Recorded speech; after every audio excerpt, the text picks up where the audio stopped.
যে পুলিশ সদস্যরা যদি না আসেন আমরা ধরে নেব দে আর ডেজার্টার। বাংলাদেশের অন্তর্বর্তীকালীন সরকারের স্বরাষ্ট্র মন্ত্রণালয়ের উপদেষ্টা brigadier general M Sakhawat Hossain জানিয়েছেন, আগামী 15 আগস্ট বৃহস্পতিবারের মধ্যে দেশের সকল পুলিশ সদস্যদেরকে কর্মস্থলে যোগ দিতে হবে। যদি কোনো পুলিশ সদস্য নির্ধারিত সময়ের মধ্যে কর্মস্থলে যোগদান না করেন তবে তার চাকরি থাকবে না।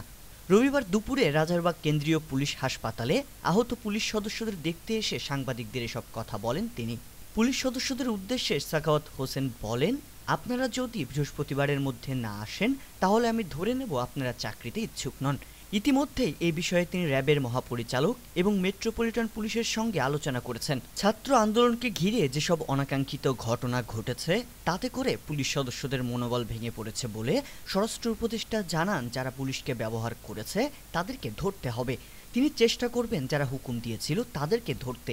এছাড়া কারা পুলিশকে এভাবে ব্যবহার করেছে এবং তাদের উদ্দেশ্য কি সেটাও খুঁজে দেখতে হবে। পুলিশকে আপনি আর পুলিশ লাঠিয়াল বাহিনীর মতো পরিচালিত করতে পারবেন না।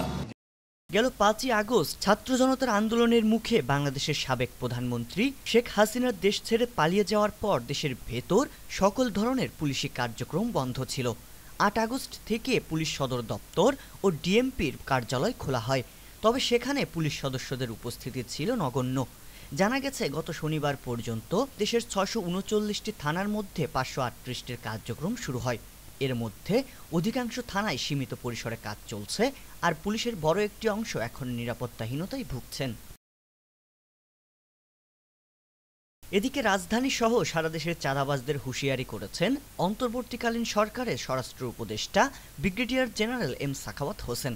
আওয়ামী লীগের সদস্যদের পালিয়ে বেড়াতে হচ্ছে বলে জানিয়ে অন্য দলের চাঁদাবাজদের উদ্দেশ্যে সাখাওয়াত হোসেন বলেন, চাঁদাবাজি করবেন ভালো হবে না। আমি পাবলিকও না, পলিটিশিয়ানও না, আমার ব্যাকগ্রাউন্ড ভিন্ন। আমি যা বলবো তাই করব।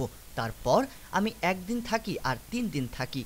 সড়কে শিক্ষার্থীদের কাজের প্রশংসা করে স্বরাষ্ট্র উপদেষ্টা বলেন, বাচ্চা ছেলেমেয়েরা আপনাদের জন্য একটা উন্মুক্ত পরিবেশ করে দিয়েছে। যারা তাদের রক্তের ওপর দিয়ে রাজনীতি করবেন, চাঁদাবাজি করবেন, তাদের লজ্জা হওয়া উচিত।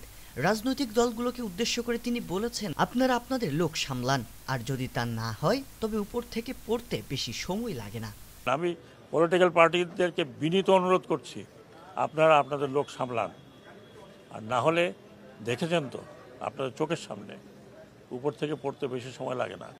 সংবাদ, ফিচার ও অনুষ্ঠানের জন্য ভিজিট করুন সংবাদ প্রকাশের ওয়েবসাইট এবং যুক্ত থাকুন ফেসবুক পেজ ও ইউটিউব চ্যানেলের সঙ্গে।